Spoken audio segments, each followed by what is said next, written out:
महाराष्ट्र के हमारी दोनों पार्टी के, जो अलग अलग पार्टी अभी तक हमारी थी लेकिन अब हम एक हो रहे हैं, तो तमाम साथियों को सबसे पहले पार्टी की पूरी केंद्रीय कमेटी की ओर से, पूरी पार्टी की ओर से सभी साथियों को लाल सलाम। ये जैसे अभी कमेट रवि कह रहे थे और उनमें साथियों ने भी कहा कि इस वक्त का हमें लंबे समय से इंतजार था। पिछले करीब 1990 से साथियों ने बताया 8 अक्टूबर 90 में जो दिल्ली में IPF की रैली हुई और उसके बाद अशोक मनोहर जी हम लोगों से संपर्क किए, हम लोग मिले और लगा कि अशोक जी को देख करके अशोक जी भी इंतजार कर रहे थे कि ऐसा कोई पार्टी मिले, ऐसे लोग मिले, और हम लोगों को भी लगा कि महाराष्ट्र में ऐसे लोग मिले। तो तब से हम लोगों का ये सिलसिला शुरू हुआ।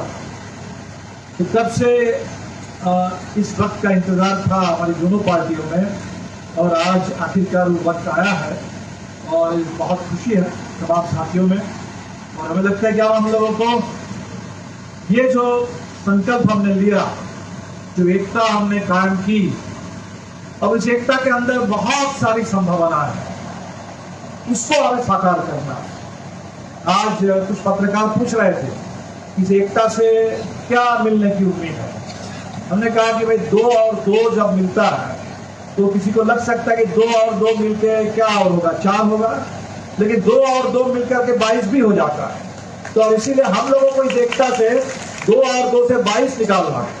हमें सिर्फ 4 नहीं बनाना है, 2 और 2 से 2 और 2 22। इसलिए अब जो ये पार्टी बनी, पूरे महाराष्ट्र में जितने क्रांतिकारी कम्युनिस्ट हैं, सभी क्रांतिकारी कम्युनिस्टों को ये जो भारत चाह क्रांति कम्युनिस्ट पार्टी, मार्क्सवादी लेनिनवादी कम्युनिस्ट पक्ष महाराष्ट्र में, इसके अंदर शामिल करना है। सभी महाराष्ट्र के क्रांतिकारी कम्युनिस्टों को एकजुट करना है।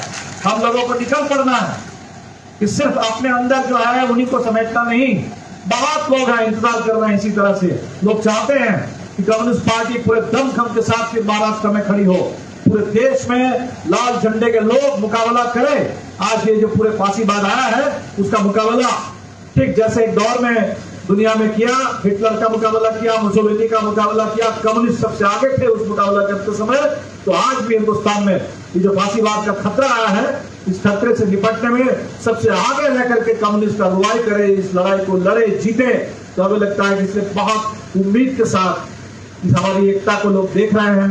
तो ये हमारे ऊपर एक जिम्मेदारी है, एक बहुत बड़ी जिम्मेदारी है कि जो संभावना, जिस संभावना को हमने निर्मित किया है उसको साकार करना, और उसी से पूरे महाराष्ट्र, पूरे देश में एक जबरदस्त उभार हमें लाना है।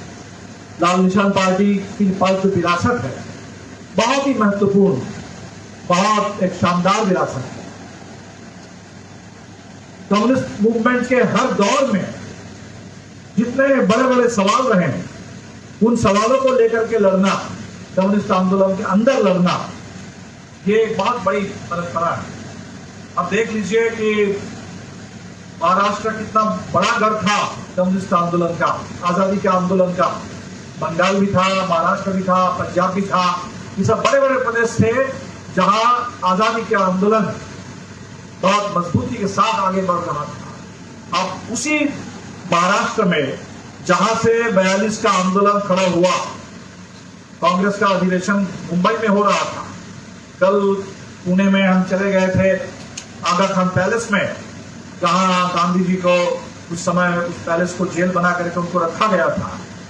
तो जिस महाराष्ट्र से वो करो या मरो का नारा उठा, अंग्रेजों भारत छोड़ो का नारा उठा, और उस समय कम्युनिस्ट पार्टी अगर ये गलती कर बैठे, ठीक है दुनिया भर में हमारी लड़ाई है फांसीवाद से, लेकिन फांसीवाद से लड़ने के लिए हम एक गुलाम देश के मतलब क्यों लड़ेंगे फांसीवाद से? हम बिल्कुल आजाद होकर के फांसीवाद से लड़ेंगे, और इसीलिए फांसीवाद के खिलाफ हमारा संघर्ष और आजादी के लिए देश के अंदर की लड़ाई, ये दोनों को एक साथ लड़ने की जरूरत थी, उसमें आगे पीछे करने की कोई जरूरत नहीं थी। ऐसे दौर में जो कम्युनिस्ट पार्टी से भी मैं मानता हूं कि बड़ी गलती हुई, उस बड़ी गलती के खिलाफ हमारे नवजीवन संगठन के उस दौर के उन साथियों ने सवाल उठाया, उस समय अलग हुए, और अलग होकर के कम्युनिस्ट आंदोलन में उन्होंने अपनी कोशिश को जारी रखा। जब यह लगा कि भारत में चीन में क्रांति सफल हो गई, दोनों देश एक जैसा देश था, दोनों बहुत कमजोर मुल्क थे, बहुत पिछड़े हुए मुल्क थे, दोनों बड़े बड़े देश थे, बड़ी आबादी वाले देश थे, दोनों गांव के देश थे, गरीबों के देश थे, किसानों के देश थे। ठीक है, हम गुलाम थे अंग्रेजों के।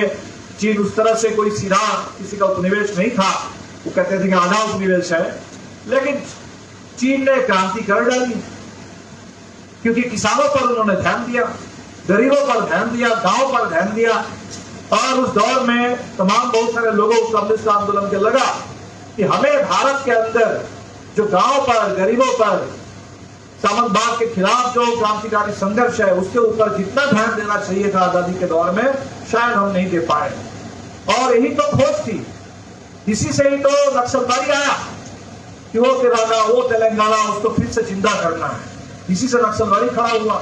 नक्सलवादी तो कुछ और नहीं है, भारत के आजादी के आंदोलन से सबक लेते हुए, कम्युनिस्ट आंदोलन की उस परंपरा को देखते हुए, और यहाँ भी हमारे लाल मिशन के साथियों ने हमेशा उसी रास्ते पर गांव के गरीब, मजदूर आंदोलन मतलब सिर्फ शहर के बड़े उद्योग के, बड़े कारखाने के मजदूर नहीं, वो गांव के गरीब मजदूर भी, वो गांव के खेत मजदूर, वो चीनी मिल के मजदूर, वो शुगर मिल के मालिक नहीं, वो कोऑपरेटिव के बड़े मालिक नहीं, वो बड़े धनी किसान नहीं, बल्कि शुगर मिल में काम करने वाले गरीब किसान मजदूर, इनकी लड़ाई लड़ते हुए आगे बढ़े।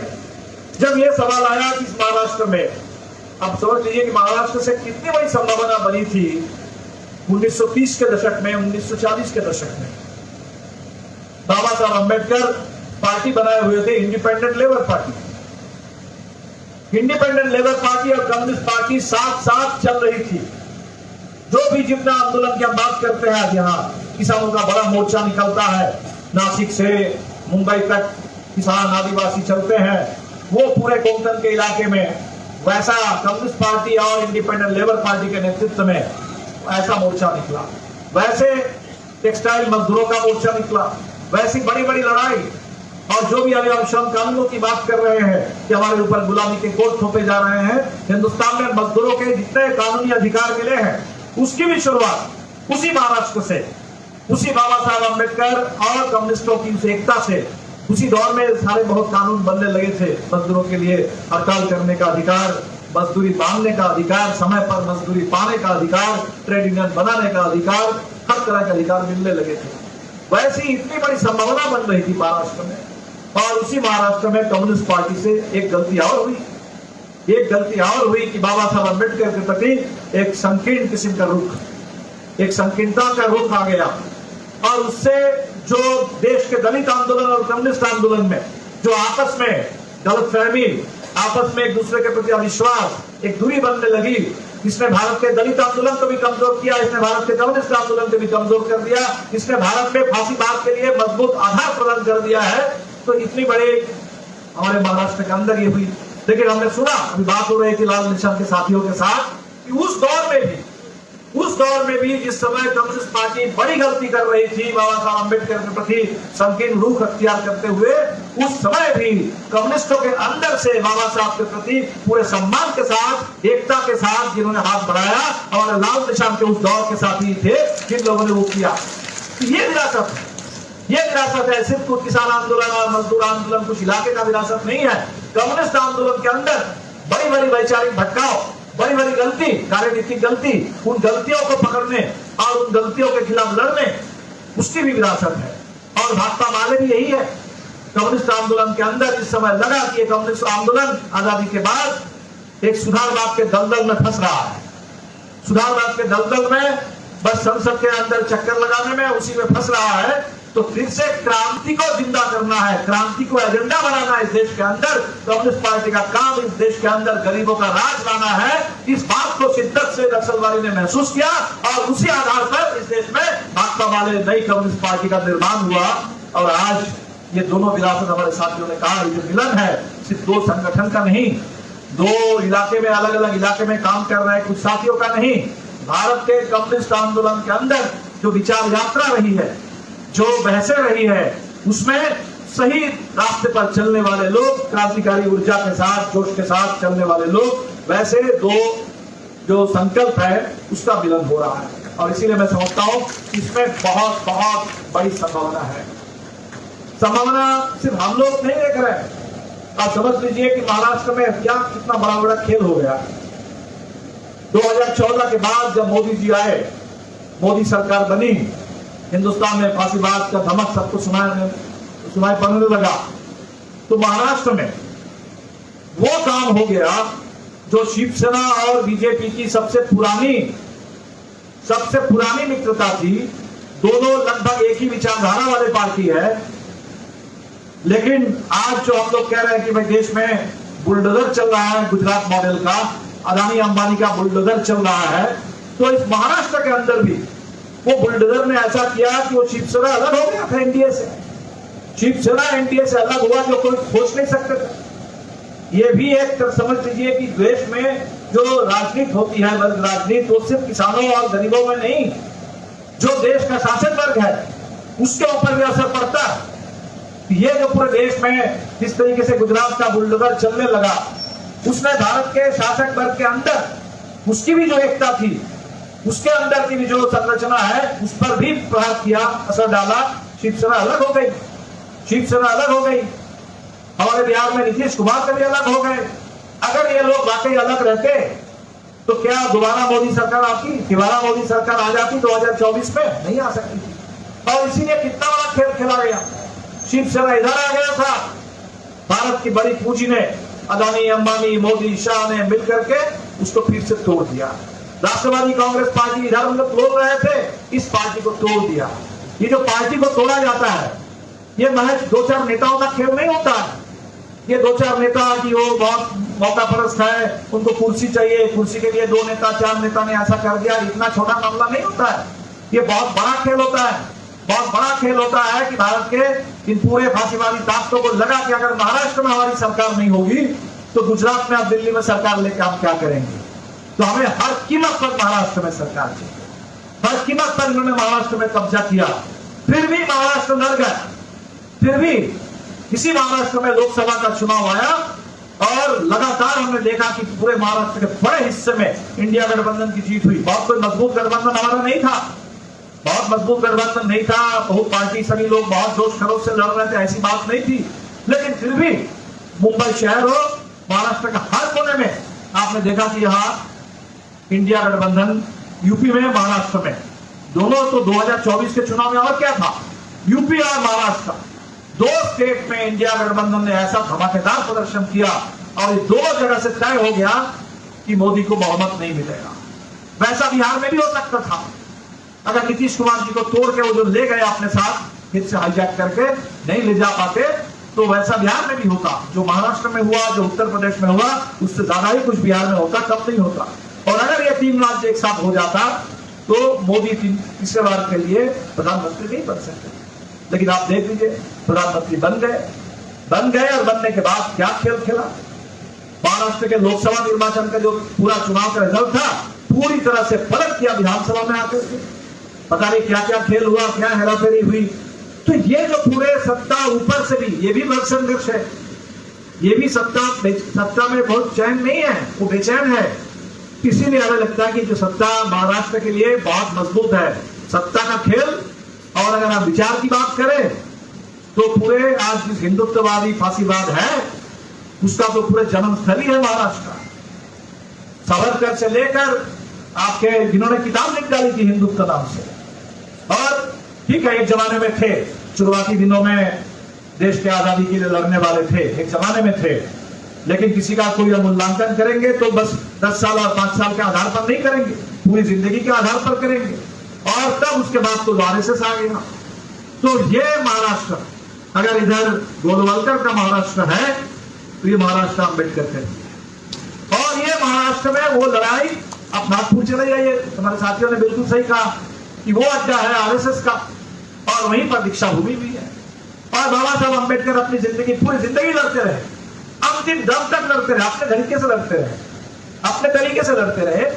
लेकिन हर कभी चैन से बैठ नहीं गए, क्या हो गया, खत्म हो गया, नहीं। संविधान लिखा, संविधान लिखते समय भी लड़े, संविधान लिखने के बाद भी उनको लगा कि संविधान सुरक्षित नहीं है। आज जो हम कह रहे हैं कि संविधान खतरे में है, बाबा साहब उसी समय महसूस कर रहे थे कि संविधान खतरे में है, तो संविधान सुरक्षित नहीं है, उस समय से लड़ते रहे। और देश में मंत्री थे, कानून मंत्री से हट गए, महिलाओं के लिए बिल लाना चाहते थे, बिल आने में देर हो रही थी, कानून से हटे, महिलाओं के लिए लड़ते रहे और अंतिम समय में आकर के उन्होंने कहा कि हम हिंदू बन करके थे लेकिन हिंदू रह करके मरेंगे नहीं, आप पूरा बौद्ध धर्म को उन्होंने अपनाया। तो एक नेता, एक वैचारिक, उनकी विचार यात्रा देखिए, और वो भी उनके पीछे थे फूले, अगर फूले नहीं होते तो शायद अम्बेडकर का लिए भी मुश्किल था। तो महाराष्ट्र में जो पूरी परंपरा है, इतनी बड़ी विरासत है, जो कम्युनिस्ट आंदोलन के बाहर भी, तो इतनी बड़ी विरासत लेकर के यहाँ बड़ी लड़ाई है वैचारिक, तो वैचारिक लड़ाई और साथ ही साथ ये पूंजी के खिलाफ और सत्ता के खिलाफ एक मजबूत लड़ाई। तो महाराष्ट्र में बड़ी पार्टी की जरूरत है, कम्युनिस्ट पार्टी की जरूरत है, और आज हमें लगता है कि इसकी एक संभावना, इसके न्यू हम रख रहे हैं। आज दोनों पार्टी हम लोग एक साथ मिले तो दोनों के मिलने से एक बड़ी कम्युनिस्ट पार्टी हम बना सकते हैं। और आज देख लीजिए कि देश में 3-4 कम्युनिस्ट पार्टी का लोग नाम लेते थे। एक सीपीएम बड़ी कम्युनिस्ट पार्टी थी। अगर हम चुनाव की बात करें तो लोग कहते थे कि चुनाव कैसे लड़ा जाता है और जीता जाता है, कोई सीपीएम से सीखे, सीपीएम से समझे। 34 साल बंगाल में उसकी सरकार चली, इतने साल त्रिपुरा में सरकार चली। 2004 में 60 से ज्यादा सांसद लोकसभा पहुंच गए सीपीएम और उनके साथ सीपीआई, आरएसपी, फॉरवर्ड ब्लॉक सब मिला करके। आज क्या स्थिति है? आज स्थिति यह है कि उस बंगाल में एक विधायक नहीं है, एक सांसद नहीं है, उस त्रिपुरा से एक सांसद नहीं है, कुछ विधायक बचे हुए हैं। इसका मतलब कि बड़ी पार्टी एक जमाने में थी, लेकिन वो बड़ी पार्टी अपने ही कारण से, किसी दूसरे की साजिश के चलते नहीं, अपनी ही गलतियों के चलते, अपने ही कारण से आज इतनी कमजोर एक पार्टी में कहां फंस गई। और आज लगातार अभी फांसीवाद का इतना बड़ा खतरा है, पूरा हिंदुस्तान झेल रहा है। इस देश का हर एक मुस्लिम घर में चले जाइए, हर मुस्लिम समझ रहा है कि फांसीवाद क्या होता है, हर दलित समझ रहा है, हर विश्वविद्यालय का छात्र समझ रहा है, बुद्धिजीवी समझ रहा है, हर कलम लेकर के लिखने वाले जो आजादी चाहते हैं, बोलने लिखने की आजादी, जिनको आजादी चाहिए, जिनको आजादी नहीं चाहिए। हमारे एक रोजा लुक्समबर्ग ने कहा था कि अगर आप चलेंगे नहीं, अगर आप किसी एक जगह पे स्थिर रहेंगे तो आपको तो पता भी नहीं चलेगा कि आपके पैर में बेरी है। आपको तो तब पता चलेगा कि आपके पैर में बेरी है कि जब आप चलेंगे, चलने की कोशिश करेंगे। तो इस देश में बहुत सारे लोग हैं जो चलते नहीं है, दिखते नहीं है, बोलते नहीं है, बहुत सारे बड़े ठीक है, उनको लगता है कि बहुत ठीक चल रहा है, लेकिन जो भी इस देश में आगे बढ़ना चाहते हैं, जिनको चलना है, बोलना है, बोलना जरूरी है, लिखना जरूरी है, चलना जरूरी है, चलेंगे नहीं तो वैसे ही खड़े खड़े बन जाएंगे एक ही जगह पर। तो जितने चलने वाले लोग हैं इस देश में आगे बढ़ने के लिए, वो सबके सामने रुकावट है फांसीवाद इतना बड़ा। और उस फांसीवाद के बारे में हमारे सीपीएम के साथी कह रहे हैं कि कहां कोई फांसीवाद दिख रहा है, अभी तो कुछ दिख नहीं रहा है।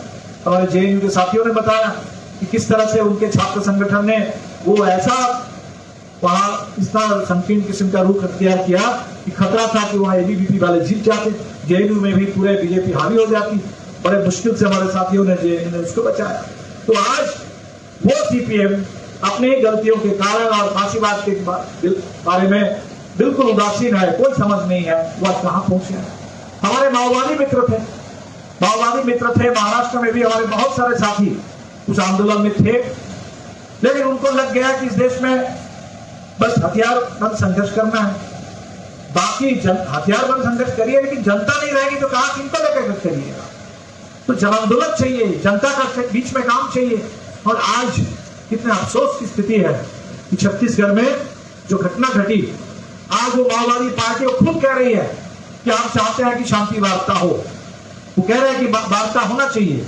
हमने कहा कि बिल्कुल, वो जो कह रहे हैं कि वार्ता हो, सरकार को वार्ता करनी चाहिए, लेकिन सरकार ने किस तरह से घेर करके माओवादी पार्टी के महासचिव केशव राव बासवराजू, उनको जिंदा पकड़ लिया था जहां तक रिपोर्ट है, लेकिन हत्या कर दी। जिंदा पकड़ करके कानून के हवाले करते नहीं किया। 27 साथी या 28 साथी वहां शहीद हो गए।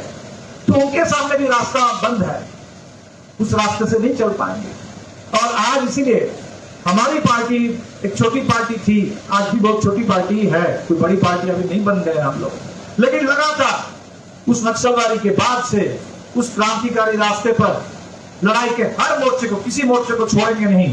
संसद भी मोर्चा है, संसद कोई सुविधा भोग करने के लिए बस कुछ MP MLA मिल जाए, उसमें संसद का बंगला मिल जाएगा, हवाई जहाज में उड़ने का मौका मिल जाएगा, इसके लिए कोई सांसद नहीं बनते, इसके लिए कोई विधायक नहीं बनते। सांसद बनते हैं, विधायक बनते हैं तो गांव के जो लड़ाई लड़ते हुए लोगों ने वोट दिया है, उसी लड़ाई को संसद में पहुंचाने के लिए, उसकी आवाज बनने के लिए सांसद बनते हैं। और हम ये कोशिश कर रहे हैं, कि हमारा जो संसदीय दल है, हमारे जो विधायक दल है, बिहार में हो, झारखंड में हो, वो बिल्कुल इसी पर कायम रहे।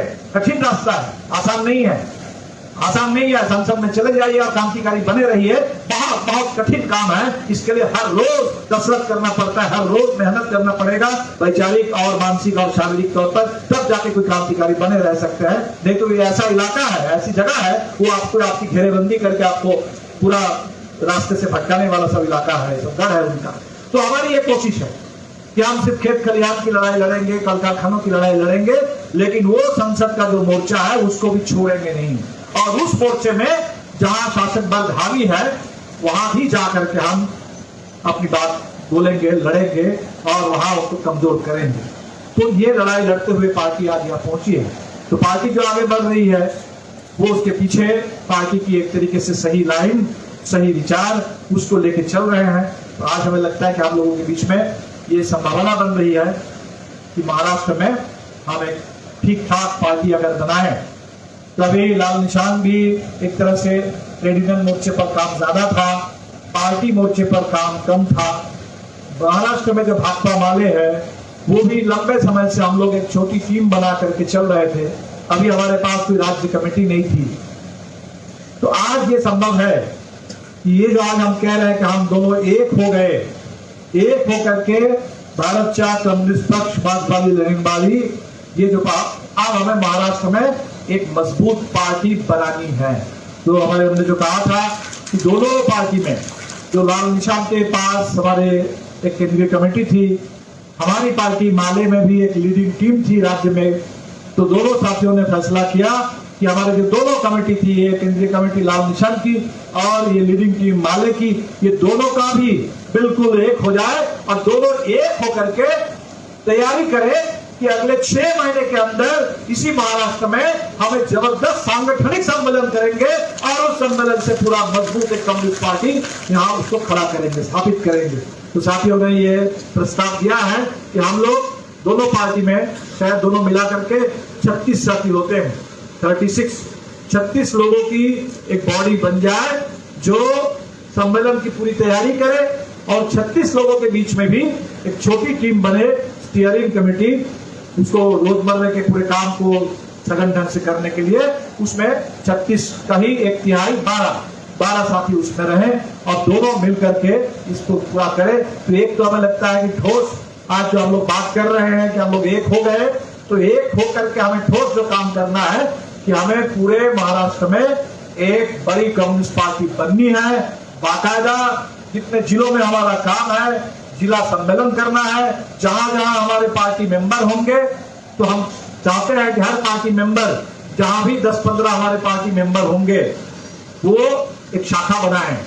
पूरे देश में शाखा मतलब लोग आजकल समझते हैं कि RSS की शाखा मतलब कम्युनिस्ट पार्टी का ब्रांच होता था। और जो हम करते थे काम, गांव-गांव में काम करना, गांव-गांव में संगठन बनाना, हर कल कारखाने में संगठन बनाना, हर पंचायत में संगठन बनाना, आज लोगों को लग रहा है कि कम्युनिस्ट ऊपर हो गए और नीचे पूरा फैल गए जाकर के RSS वाले, BJP वाले नीचे जाकर के सब कर रहे हैं। तो हम लोगों को ऊपर तो बोलना ही है, करना ही है, लेकिन नीचे का वो जो संगठन है, जिसको हम कहते हैं ग्रास रूट में काम करना, वो नीचे के संगठन को मजबूत बनाना है। तो हमारे साथी बैठ करके तय करेंगे कि महाराष्ट्र में हम कितने लोगों को पार्टी में ला सकते हैं, पार्टी मेंबर बना सकते हैं। और पार्टी मेंबर बनाने में हमें निश्चित तौर पर ध्यान देना होगा नौजवानों पर, निश्चित तौर पर ध्यान देना होगा महिलाओं के ऊपर, ध्यान देना होगा दलितों पर, ध्यान देना होगा आदिवासियों पर, ध्यान देना होगा सामाजिक रूप से जो वंचित है, बहुजन समाज के लोग हैं, उन साथियों के ऊपर। तो इस तरह से एक मजबूत कम्युनिस्ट पार्टी बनाने के लिए अगले 6 महीने यहाँ मेहनत अगर ठीक से हो, तो मुझे लगता है कि आज मई का अंत है, तो दिसंबर आते आते, नवंबर के अंत में, दिसंबर के शुरू में शायद हम लोग उस स्थिति में पहुंच सकते हैं कि एक बड़ा सम्मेलन, जिस सम्मेलन से बिल्कुल महाराष्ट्र में एक राज्य कमेटी हमारी बन जाए, पूरे अभी सम्मेलन की तैयारी समिति बने, लेकिन राज्य कमेटी बने, कम से कम 10-12 ऐसे जिले हो, 10-12 जिले में मजबूत जिला कमेटी बन जाए, बहुत सारे तालुका है वहां तालुका लेवल की कमेटी बन जाए। तो इसकी पूरी कोशिश हम लोगों को करनी चाहिए। सामने बिहार में चुनाव है, अभी मोदी जी बिहार में दौरा कर रहे हैं। पहलगाम में आतंकी हमला हुआ और मोदी जी उस समय सऊदी अरब में थे, सऊदी अरब से चले आए, तो लोगों ने पहले सोचा होगा कि जाएंगे शायद कश्मीर में, पहलगाम में मिलने के लिए जाएंगे, कश्मीर नहीं गए। दिल्ली में ऑल पार्टी मीटिंग थी, दिल्ली में भी नहीं रहे, चले आए बिहार में, क्योंकि बिहार में चुनाव है। मधुबनी में आ गए और आकर के बोलने लगे।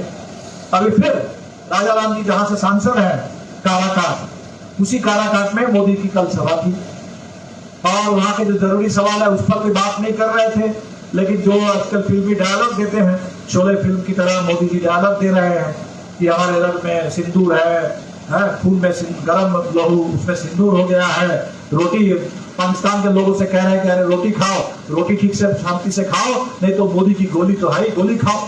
तो गब्बर सिंह वाला डायलॉग मोदी जी आजकल दे रहे हैं देश में, तो वो पूरा चल पड़े हैं। उनको बाकी किसी चीज से मतलब नहीं है, चुनाव से मतलब है। डायलॉग दो, भाई लोगों को भटकाओ, लोगों के दिमाग में भ्रम पैदा करो, तो चुनाव। तो महाराष्ट्र का चुनाव हम लोग हार गए, बिहार का चुनाव हम लोगों को जीतना है, बिल्कुल हर कीमत पर बिहार का चुनाव हम लोगों को जीतना है। और उसमें हमारे महाराष्ट्र के साथी आपका बहुत बड़ा योगदान हो सकता है, 2-3 लिहाज से आपका योगदान हो सकता है, क्योंकि हमारे बिहार के बहुत सारे साथी, बिहार झारखंड के बहुत सारे मजदूर वो महाराष्ट्र में काम करते हैं।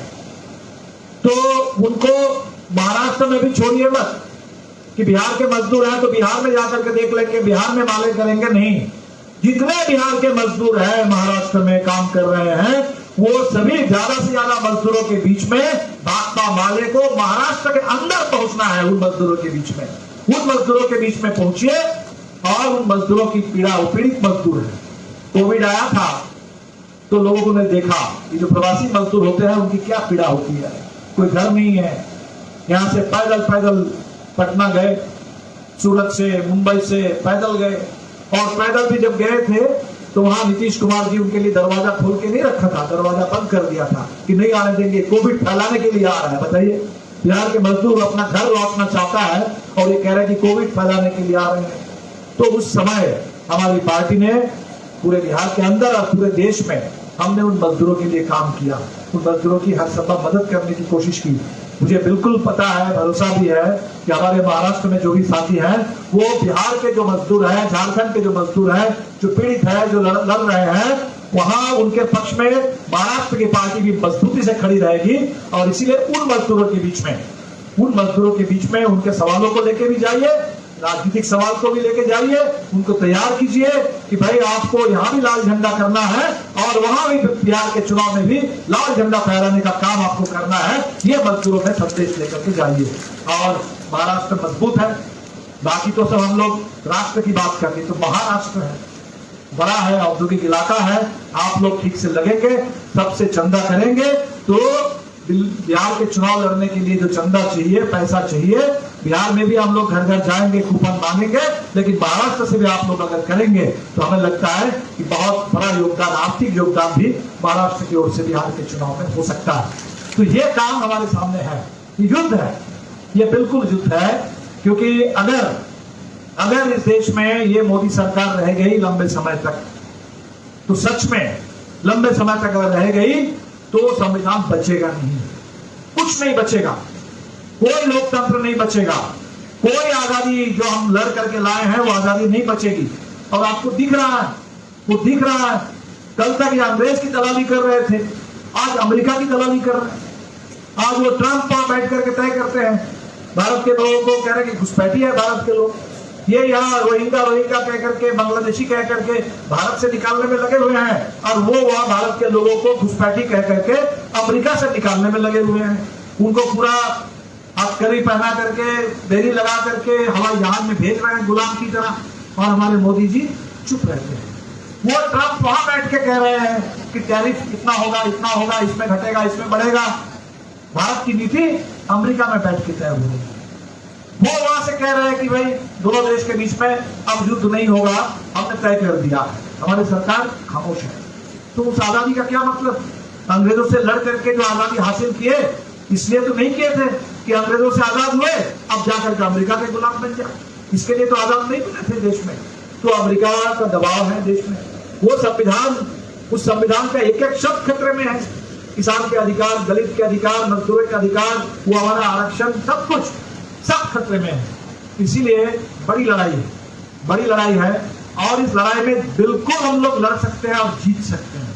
ऐसा नहीं है। हिंदुस्तान में लोगों ने सोचना बंद नहीं कर दिया, लोग डर नहीं गए। बहुत सारे लोग हैं जो बोलने के लिए, लड़ने के लिए तैयार है। आपके इसी महाराष्ट्र में भीमा कोरेगांव के मुद्दे पर कितने हमारे साथी अभी जेल में हैं। क्या वो बोलना बंद कर दिए? डर गए? नहीं डर गए। हमारे झारखंड के स्टैन स्वामी ने उनको उठा करके आपके महाराष्ट्र के जेल में रखा। वो जेल में मर गए, जेल में रहते रहते बिना इलाज। लेकिन उन्होंने कहा कि अगर सच कहने के लिए अगर कीमत चुकानी होगी तो मैं कीमत चुकाने के लिए तैयार हूं, लेकिन सच के साथ कोई समझौता नहीं करेंगे। लोग लड़ रहे हैं, बोल रहे हैं। तो तमाम लोगों के बीच में लोग लड़ रहे हैं देश में, ऐसा कुछ भी नहीं है। इसीलिए बड़ी लड़ाई इस देश में होगी। आजादी की इतनी बड़ी परंपरा है, आजादी की इतनी लंबी लड़ाई रही है। वो 42 के आंदोलन में इसी सातारा में प्रति सरकार यहां बनी थी। कब नहीं लड़ाई हुई? कब से यह लड़ाई शुरू? जिस दौर में कैपिटल लिखा जा रहा था, उसी दौर में तो हमारे ज्योतिबा फुले और सावित्रीबाई फुले यहाँ बच्चों को पढ़ा रहे थे, लड़ रहे थे। उसी दौर में, उस सब एक ही दौर में सब हुआ देश में। जिस दौर में पेरिस कम्यून हुआ, उसी दौर में इस देश में 1857 की लड़ाई हुई। उसी दौर में लखनऊ में हमारे देश के जवानों ने, किसानों ने अंग्रेजों को घेर के रखा था कितने दिन तक। इसलिए इस देश में लड़ाई की लंबा इतिहास है, बड़ी परंपरा है। और वो लड़ाई भी सिर्फ आजादी का आंदोलन नहीं है, हर तरह के दमन के खिलाफ, झूठ के खिलाफ, नफरत के खिलाफ, जुल्म के खिलाफ हमेशा लोग लड़ते रहे हैं। इस दौर में भी जब इतना ज्यादा जुल्म हो रहा है, इतना ज्यादा हमें डराने की कोशिश है, इतनी ज्यादा नफरत है, इतने ज्यादा बुलडोजर चल रहा है, तो इस दौर में भी लोग लड़ेंगे, खूब लड़ेंगे, खूब बोलेंगे, खूब लड़ेंगे। और भाकपा माले का लाल झंडा इसी लड़ाई में आगे बढ़ता रहेगा, पार्टी आगे बढ़ती रहेगी। आज वो तमाम साथी याद आ रहे हैं, वो तमाम साथी हमने नीचे सभी साथियों, इनमें से बहुत सारे साथियों से मिलने का भी मौका मिला। इधर जो पुराने साथी है, उस पुरानी पीढ़ी के साथियों से तो मिलने का बहुत मौका नहीं मिला, लेकिन कॉमरेड भोसले पुणे में, उनसे भी मिलने का, कॉमरेड लीला जी का नाम देख रहे हैं, उनसे भी मिलने का मौका मिला। हमारे अशोक मनोहर जी से लेकर के वो तमाम साथी, वो आपके कापुस्ते जी, कात्रे जी, बावटे जी, वो केरकर जी, तमाम साथी। हमारे भी कॉमरेड सपन जी आते थे। कॉमरेड वीएम का सपना था कि देश में हम लोग एक बड़ी कम्युनिस्ट पार्टी बने। सिर्फ बड़ी और छोटी का सवाल नहीं, कॉमरेड वीएम ये कहा करते थे कि कम्युनिस्ट आंदोलन के अंदर अलग अलग धारा होगी, क्रांतिकारी धारा होगी, कुछ समझौतावादी धारा भी होगी, कुछ सुधारवादी धारा भी होगी। सवाल यह है कि क्रांतिकारी धारा को जो चालक का आसन है, जो ड्राइविंग सीट है, ड्राइव करने वाला वो सुधारवाद के रास्ते पर चलने वाला होगा, ड्राइव करने वाला वो सिर्फ संसद का करने वाला होगा, क्रांतिकारी पीछे रहेंगे, पीछे सवारी करेंगे, तब तो पूरे आंदोलन को उसी गलत रास्ते पर ले जाएंगे। तो क्रांतिकारियों को इस देश में कम्युनिस्ट आंदोलन में हावी होना होगा और इस देश के कम्युनिस्ट आंदोलन की जो ड्राइविंग सीट है, वो ड्राइवर की कुर्सी पर, उस सीट पर बैठना होगा कि गाड़ी चला करके ड्राइव करके ले जाना होगा उसको उस मंजिल तक। ये काम उसकी संभावना बन रही है। और इसीलिए आज के दिन उन तमाम साथियों को, लाल निशान के, हमारे माले के, उन तमाम महान नेताओं को, शहीदों को आज के इस पूरे सम्मेलन की ओर से, हमारे तमाम साथियों की ओर से, तमाम साथियों को लाल सलाम और उनकी विरासत को आगे ले चलने का आज संकल्प लेकर के हम लोग यहाँ से जाएंगे। और जो समय हम मिलेगा अगले 5-6 महीने का, जमकर मेहनत करेंगे, किसी भी मोर्चे को छोड़ेंगे नहीं। ट्रेड यूनियन में भी काम बढ़ाएंगे, दलितों के बीच में काम बढ़ाएंगे। सफाई कर्मचारी अगर यूनियन है तो सफाई कर्मचारी किसी यूनियन नहीं करेंगे, वो पूरे सफाई कर्मचारियों के बीच में वहां बिल्कुल दलित उत्पीड़न के खिलाफ, मनुवादियों के खिलाफ, उनके घरों में, उनके मोहल्लों में, वहां भी हम लाल झंडा फहराएंगे और वहां भी वो अम्बेडकर के विचार, भगत सिंह के विचार उसको स्थापित करेंगे। और इसीलिए बड़ी संभावना, आप देखिए महाराष्ट्र में सफाई कर्मचारियों में इतना अच्छा आंदोलन है, काम है। कॉमरेड क्लिफ्टन यहाँ आए हैं, वहां बेंगलोर में अच्छा काम है। अभी हम तमिलनाडु गए थे, हमारे कुछ पुराने साथी थोड़ा पार्टी से अलग थे, अभी पार्टी के साथ फिर आ रहे हैं। एक यूनियन वहां है LTUC, AICCQ में शामिल हो गई और उनका बड़ा अच्छा काम है सफाई कर्मचारियों के बीच में चेन्नई में। तो हम देख रहे हैं कि पूरे देश में हम चाहेंगे तो सफाई कर्मचारियों का बहुत बड़ा फेडरेशन बनेगा और वो फेडरेशन यूनियन के साथ साथ पार्टी बनाने का भी काम करे और सफाई कर्मचारियों के बीच में अन्याय के खिलाफ, सामाजिक बराबरी के लिए, बराबरी और सम्मान की लड़ाई हम लोग लड़ेंगे। अभी रेलवे में यूनियन का चुनाव हुआ।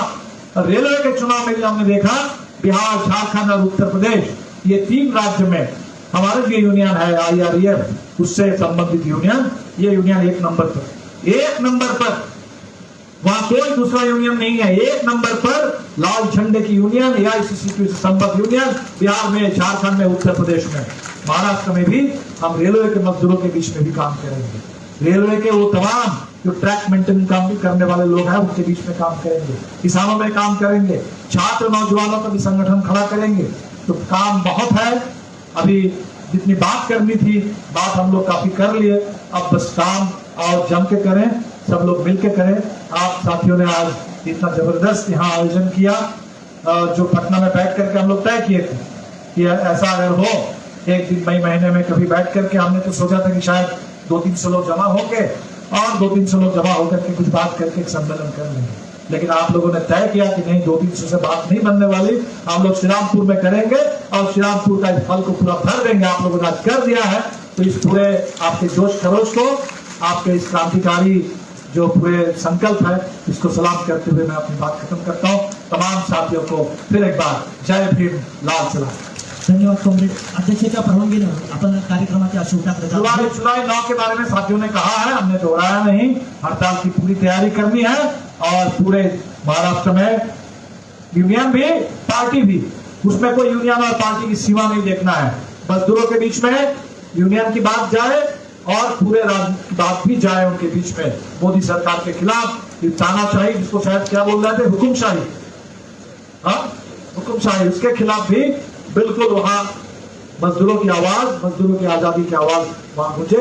इसलिए हड़ताल की भी जंग के हम लोग तैयारी करें, हड़ताल को सफल बनाएं। धन्यवाद कॉमरेड।